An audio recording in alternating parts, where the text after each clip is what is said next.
Alors ça y est, le couperet est tombé, on y est, Superman de James Gunn est sorti au cinéma, donc on va en parler aujourd'hui. Salut à tous, c'est Spider et bienvenue dans cette nouvelle vidéo. Bon, je pars du principe que si tu vois cette vidéo, c'est que tu as vu le film, mais dans le risque, je fais une petite partie non spoil. Donc, qu'est-ce que j'ai pensé du film? Alors, le film est bien, mais je ne l'ai pas aimé. Voilà. Et honnêtement, est-ce qu'il est mieux que Man of Steel? Bon, les goûts et les couleurs, ça se discute pas, mais honnêtement, non. Bon, sinon, c'est quoi l'histoire? Si tu veux l'histoire, bah, en fait, on est déjà proche d'un Batman versus Superman. Parce que dans Batman versus Superman, t'avais Lex Luthor qui crée une espèce de conflit géopolitique en Afrique pour discréditer Superman. Et en fait, dans ce film-là, t'as Lex Luthor qui crée un conflit géopolitique pour discréditer Superman. Voilà, donc on n'est pas très loin d'un Batman v Superman. Bon, après, bien évidemment, tout le reste change. Hein. C'est pas les mêmes méthodes, c'est pas les mêmes pays, c'est pas les mêmes personnages, c'est pas les mêmes méchants. Au niveau de la musique, parce que c'est le premier truc qui m'a frappé dans le film, c'est qu'ils se sont pas foulés. Hein. Ils ont repris le thème des années 70 et en fait, ils l'ont remixé à la sauce 2025. Donc, ouais, on peut dire qu'au-dessus de Hans Zimmer, en fait, c'est le soleil. Voilà. Après, visuellement, le film, c'est du James Gunn. C'est-à-dire qu'il y a des passages, je vais en venir en spoiler, j'avais envie de vomir tellement il y avait que de la bouillie numérique. Et parfois, en fait, c'est bien fait. Genre, par exemple, le personnage de l'ingénieur. Tu vois, quand par exemple, bon, c'est pas un spoil, mais quand par exemple elle se bat, elle fait des moves hyper stylés et tout. Genre, même quand elle se retourne, elle fait des saltos, c'est super stylé. Et parfois, tu as des moments, c'est dégueulasse. Les moments de vol, particulièrement quand tu as les gros plans sur la tête de Superman comme ça, c'était super moche. Voilà. Sinon, bon, je vais passer en spoiler en fait. Allez voir le film quand même. Parce que, encore une fois, il n'est pas nul. C'est juste que moi, je ne l'ai pas aimé. J'ai vu les retours, il y en a beaucoup qui ont aimé. Le film marche très bien apparemment. Et même si je ne l'ai pas spécialement aimé, j'ai quand même envie qu'il marche. Parce que s'il marche, c'est dire qu'il y aura une suite. Voilà, et moi je veux quand même la suite du DCU. Bon, je passe en partie spoiler. 3, 2, 1. L'humour, je suis obligé d'en parler. J'ai pas rigolé une seule fois. J'ai vu qu'il y a des gens qui disent carrément ils se sont fendus la poire. Le personnage le plus drôle, c'est sûrement Crypto en réalité. Et d'ailleurs, c'est peut-être le meilleur personnage du film. Crypto, pour le coup, c'était bien. Hein. Mais le reste, l'humour. Par exemple, il y a une scène, donc on est en spoiler, on peut en parler. Quand t'as Mister Terrifique qui est avec Loïs et que t'as la porte du garage qui s'ouvre. Je savais d'avance que Loïs allait lui dire ah, tu peux inventer des trucs, je sais pas quoi, mais pas une porte qui s'ouvre super vite. Ce genre de blague, en fait, c'est vu, c'est revu, c'est re-revu dans les pires Marvel. Donc l'humour, je suis désolé, c'était éclaté. Ensuite, je trouve qu'il y a trop d'exagération. Par quoi, qu'est-ce que je veux dire par trop d'exagération? C'est qu'il y a trop de James Gunn. Ce mec n'a aucune limite. Même Snyder en a un. Lui, il a aucune limite. C'est-à-dire que dans ce film, en fait, tu as l'impression que tu as tout l'univers Superman condensé en un seul film. Et parfois, c'était trop, trop, trop. Genre, je pense à quoi? Je pense en fait à toute la partie l'univers de poche. C'est pas que c'était nul en soi, mais c'était trop. Par exemple, le nombre de prisonniers, les singes, qui écrivent des hashtags sur Internet. C'est ça que j'ai pas aimé en fait dans ce film, c'est que il s'est tellement lâché que c'était trop du James Gunn. Et à un moment donné, en fait, il faut qu'il se calme, ce mec. Il a un ego surdimensionné, il est mégalo de fou. Il faut que ce gars se calme. Le film aurait pu être bien plus digeste en fait s'il n'y avait pas eu tous ces trucs-là que j'ai trouvé beaucoup trop. Ensuite, il y a le rythme du film qui était hyper chelou. C'est-à-dire qu'en fait, le film s'ouvre sur un texte qui nous explique ce qui s'est passé il y a 300 ans, 30 ans, 3 heures, 3 minutes. Et on nous explique que voilà, Superman existe, que le monde de DC existe. Mais en fait, le film, tu as l'impression que c'est un 2, voire un 3. Et surtout que le rythme, en fait, c'est action, action, action, temps mort, action, action, action. Il y a zéro développement de personnages. C'est-à-dire que tu prends les personnages au début et à la fin, c'est tous les mêmes. À part Loïs qui se rend compte qu'au début, elle n'est pas faite pour être en couple et qu'à la fin, elle est amoureuse, c'est tout. Les personnages n'ont pas vraiment évolué en réalité. À la rigueur, tu pourrais dire, ouais, encore vite fait, c'est même pas super bien fait. que Superman au début il se sent un peu étranger, un peu alien, et encore c'est vraiment pas développé, qu'à la fin il se dit non je suis humain, parce que bon pour le coup cette scène là elle était bien, elle était un peu touchante. Quand il est là en mode non mais je suis humain parce que moi aussi je fais des erreurs, moi aussi je peux aimer, moi aussi etc etc. Bon, mais à part ça en fait les personnages n'existent, ils sont là en fait. Le film est plat si tu veux. Après au niveau de l'action pour le coup j'ai bien aimé parce que comment dire, c'était maîtrisé, c'est-à-dire qu'il y en a trop quand même. Mais si tu veux, c'était maîtrisé, c'est-à-dire que la chorégraphie, si je peux appeler ça comme ça, surtout le combat final avec Ultraman. Bon, Ultraman, on s'est tous douté que c'était un clone, mais pour le coup, surtout le move final, c'était vachement bien, mais le combat final était très très bien. Pour le coup, l'action, James Gunn, il a su bien la faire. Bon, on n'est pas sur du Man of Steel, quand même. D'ailleurs, ça me fait rire parce que toute la promo de Superman, c'était quand même de dire qu'il va faire le contraire de Snyder au niveau destruction de Metropolis. Et que là, t'as quand même la Terre qui va s'ouvrir en deux. T'as tous les immeubles de Metropolis qui s'écroulent. C'était n'importe quoi. Mais c'était bien. Niveau action, ça va, c'était bien. Je me suis quand même bien régalé.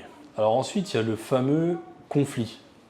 En fait, c'est l'histoire d'un pays d'Europe de l'Est qui s'appelle, alors en VO, c'était la Boravia, je crois.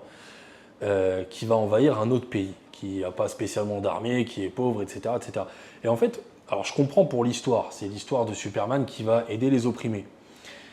Mais en fait, le truc, c'est que je me suis dit, pourquoi ils n'ont pas plutôt choisi le Pocolistan comme pays?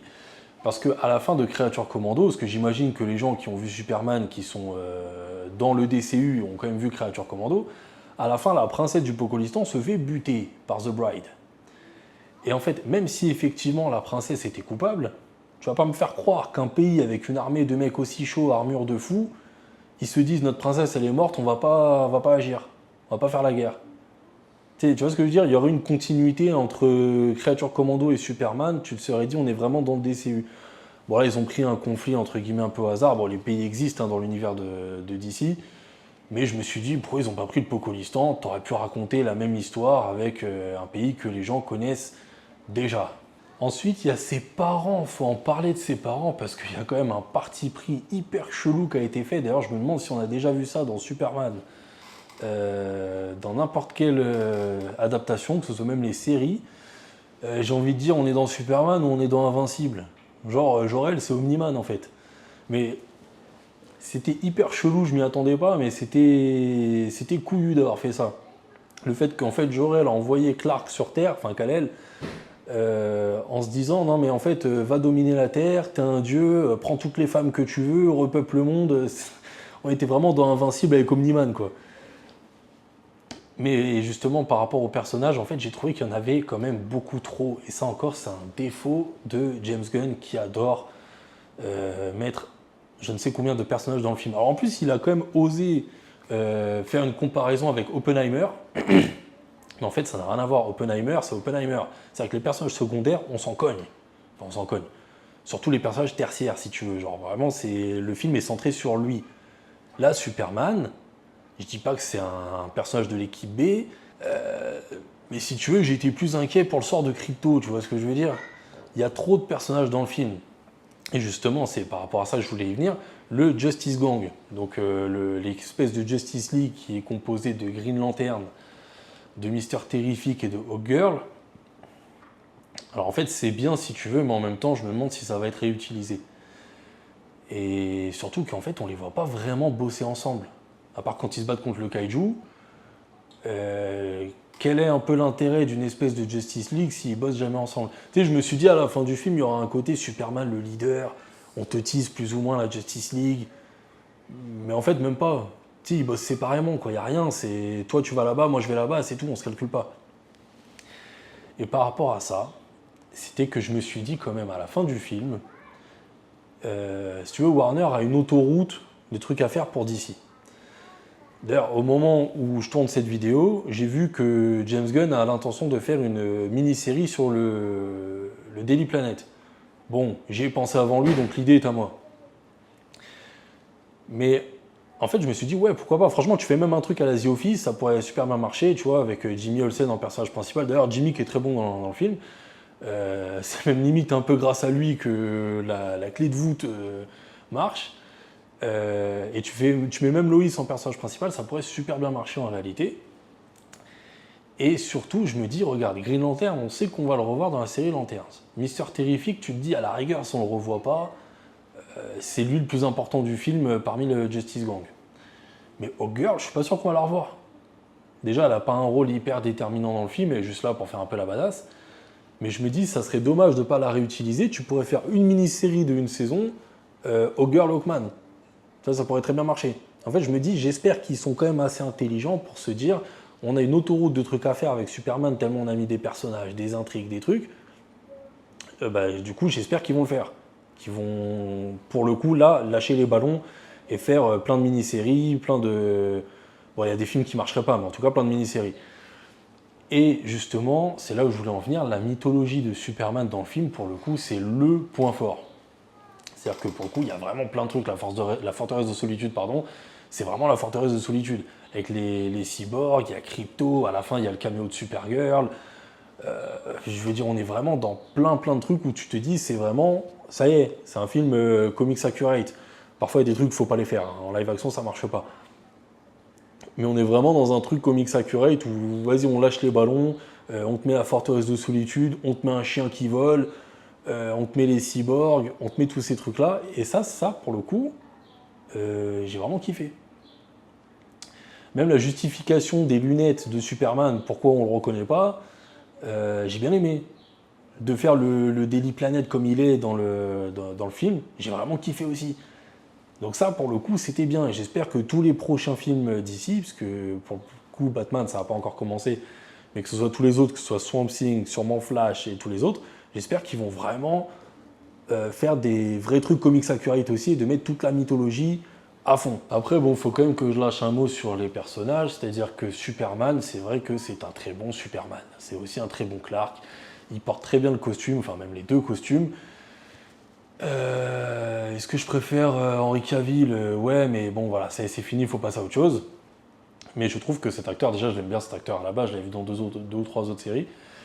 Mais pour le coup, c'est vrai que c'est un très bon Superman et j'ai quand même hâte de le voir dans d'autres films, dans d'autres apparitions. Je suis sûr qu'il y aura un caméo dans Peacemaker. Et en parlant de Peacemaker, le film, il est aussi là pour te rappeler que tu regardes un produit de consommation avant de voir de l'art, hein, j'ai l'impression. T'as quand même un caméo de Peacemaker, de Supergirl pour te rappeler qu'il y a un film l'année prochaine, de Peacemaker pour te rappeler qu'il y a la série le mois prochain, Green Lantern et tout, c'est pareil. Et en fait, c'est ça qui m'a gêné dans le film, c'est qu'en fait, t'as l'impression qu'il s'est dit, vas-y, je reprends la musique des années 70, je fais un film avec un rythme hyper chelou, c'est que de l'action pendant 2 heures, je te place toute la mythologie, tous ces trucs-là, c'est un produit de consommation. Alors je sais évidemment que tous les films c'est des produits de consommation, mais en fait j'ai l'impression que c'est d'abord un produit de consommation avant d'être de l'art. Tu vois ce que je veux dire? Donc ouais, Clark c'est un très bon Clark, Lois c'est la meilleure Lois, Jimmy Olsen ça fait super plaisir de le voir comme ça, de voir un peu toute l'équipe en fait, toute l'équipe du Daily Planet, et Lex Luthor. En fait si tu veux c'est un bon Lex, mais j'ai eu du mal à le respecter. C'est-à-dire qu'en fait c'est pas le personnage, c'est l'acteur. En fait cet acteur-là je l'aime bien, mais il a une tête de bébé. Donc j'ai du mal à avoir peur de lui, si tu veux. Même quand il fait ses têtes de vénère, j'ai eu du mal. Et en fait, Lex Luthor, je l'aime bien, mais il y a une seule scène où j'ai dit « Ah ouais, non, il est chaud ». C'est, tu vois, la scène où t'as Clark qui est en train de se manger le truc dans la bouche et qui est en train d'étouffer. Que ça rentre dans ses poumons, qui est en train d'étouffer, et que t'as Lex, il le regarde comme ça, genre, il est en train de jubiler de le voir mourir. Là, la scène, il est incroyable. Mais en fait, tout le reste, après, j'ai l'impression que c'est quoi? C'est juste Lex Luthor qui est jaloux. C'est tout. Tu prends BVS. Pourquoi Lex Luthor, il veut tuer Superman? C'est à cause des événements de Man of Steel. Il se dit, il y a un extraterrestre, il est trop chaud. Il y a eu Zod, il y a eu quasi... Ils auraient pu détruire le monde. Il faut tuer Superman au cas où. Ou au moins avoir un moyen de dissuasion. Si tu veux, il a un but logique, en fait. Alors que là, c'est vraiment juste, il est jaloux. Parce que tu nous rappelles qu'on est faible. Ouais, d'accord. Mais en fait, le gars, tu sais, si tu veux, il n'est pas là pour... Alors oui, c'est vrai que le message de ses parents, ça donne un peu confusion. Mais tu vois bien que ses actes sont en totale contradiction, si tu veux. Et en fait, à la fin, il te le dit clairement, Lex Luthor, enfin, il te le dit clairement. Il te le fait clairement comprendre, c'est parce qu'il est jaloux. Et moi, je suis désolé, c'est un peu faible comme motivation, je trouve. Bon, sinon, pour finir, la relation Clark-Lois marche très bien, pour le coup. Juste Clark qui entend pas Lois rentrer chez elle, soit Superman il est nerfé, soit on se fout de notre gueule. Mais bon, on va dire c'est un détail. Mais sinon, la relation marche très bien. Les relations en général entre personnages marchent très bien. Même avec Crypto d'ailleurs, c'est assez marrant. Bon, il y a juste les parents adoptifs, donc les Kent, qui sont un peu là pour faire juste un caméo, qui servent pas à grand chose. Même la scène avec son père, bon, c'est du classique. En fait, j'aurais vraiment aimé. Je m'attendais à autre chose en fait. J'aurais vraiment aimé voir un film où on te construit quand même. Je sais que c'est un soft reboot, que les gens connaissent Superman, mais quand même. Là, j'ai plus vu un film d'action qu'un film Superman. Je sais pas comment expliquer. Genre, il y a la mythologie, il y a tout ce que tu veux, mais il n'y a pas de développement. C'est bagarre, bagarre, bagarre, bagarre. Même Métamorpho, j'ai été un petit peu, d'ailleurs en français ils l'ont appelé Element Man. Moi j'ai toujours connu Métamorpho, mais même Métamorpho, si tu veux, avec son bébé dégueulasse, c'était bien fait, mais j'aurais aimé une meilleure introduction. Pourtant il est très bien fait, il est stylé, mais j'aurais aimé une meilleure introduction. C'est-à-dire qu'en fait le film ne pose aucune base. Et c'est pour ça que je dis qu'en fait j'ai eu l'impression de voir... tu sais quoi, j'ai eu l'impression de voir Transformers, voilà. J'ai eu l'impression d'avoir vu un film Transformers. Bagarre, action, explosion, bagarre, action, explosion, c'est tout et à la fin c'est fini. Donc bref, voilà, c'était mon avis sur Superman. J'ai pas aimé le film, mais je reconnais que je comprends pourquoi des gens l'ont aimé. Il y a quand même les grosses scènes d'action, il y a des moments épiques, t'as des moments très Superman, toute la mythologie, Lex Luthor, Lois, tout ça. Ultraman était plutôt badass aussi dans certaines scènes. En fait, si tu veux, tout y est, mais moi, je suis plus curieux de la suite, si tu veux. Quand je dis la suite, c'est pas forcément Superman 2, mais je suis plus curieux de voir est-ce que tous les films vont se ressembler, enfin vont ressembler à celui-là. J'espère pas. Et voilà, donc allez le voir quand même, parce que connaissant la Warner, si le film y foire, ils vont tout annuler, j'ai pas envie que ça s'annule. Et je vous dis à la prochaine pour une prochaine vidéo.